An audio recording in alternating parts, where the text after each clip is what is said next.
Bonjour à tous, l'Audi RS3 Sportback, la Skoda Citigo restylée et DF1 pas comme les autres salons rétromobiles, c'est le sommaire du jour.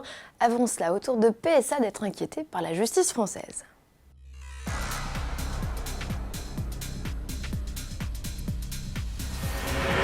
L'affaire d'aide diesel truquée fait donc une nouvelle victime. PSA, la Direction Générale de la Répression des Fraudes, vient de transmettre au parquet de Versailles les résultats de son enquête sur le groupe français. C'est le quatrième constructeur visé après Volkswagen, Renault et le groupe Fiat Chrysler. PSA s'est dit surpris par cette décision, lui qui fait partie des précurseurs dans l'adoption de certaines technologies de dépollution et joue la carte de la transparence en publiant les consommations de ses modèles sur Internet.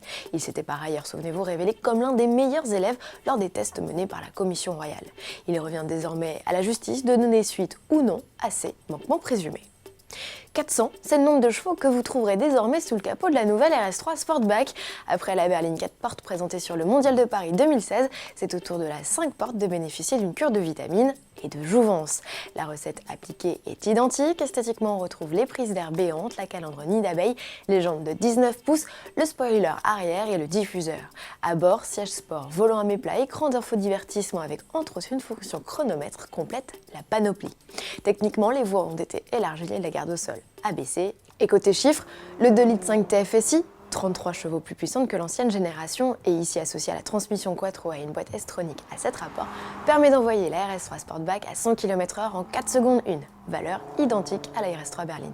Ouverture des commandes de la Sportback, plus puissante 5 portes du marché au printemps, livraison à la rentrée, tarif au bas mot 60 000 €, mais plus de détails devraient nous parvenir d'ici l'ouverture des portes du Salon de Genève.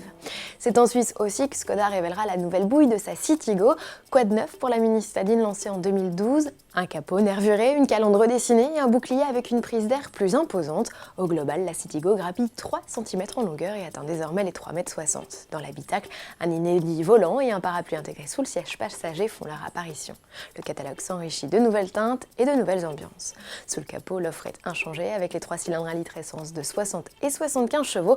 Le 1 litre TSI de 90 chevaux reste la propriété exclusive de sa cousine, la Volkswagen Up, restylée, elle, en juillet 2016. La 42e édition du salon rétromobile bat actuellement son plein à la porte de Versailles à Paris, événement où des F1 pas comme les autres sont mis à l'honneur, des moutons à 5 pattes, comme les surnomme affectueusement notre spécialiste F1, Jean-Louis Moncey.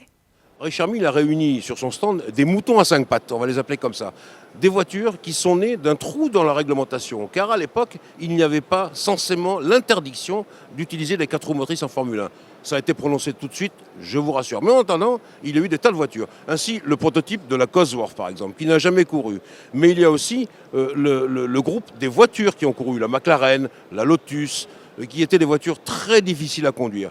Et puis aussi, il y a la Tyrrell à 6 roues, mais ça, c'est pas une 4 roues motrices, c'est juste une 2 roues motrices à l'arrière, 4 roues à l'avant, 4 petits trous pour favoriser l'adhérence du train avant et surtout l'aérodynamique. Enfin, il y a un mouton à 5 pattes, non, un mouton à 6 pattes, eh bien, c'est tout simplement la marche avec 4 roues motrices à l'arrière. Il y a eu également la Williams comme ça. Alors ça, c'était tellement inconduisible que les prototypes ont été abandonnés immédiatement. Rétromobile, c'est jusqu'au 12 février. À l'occasion de votre visite, ne manquez pas de faire un tour sur le stand d'Autoplus Classique.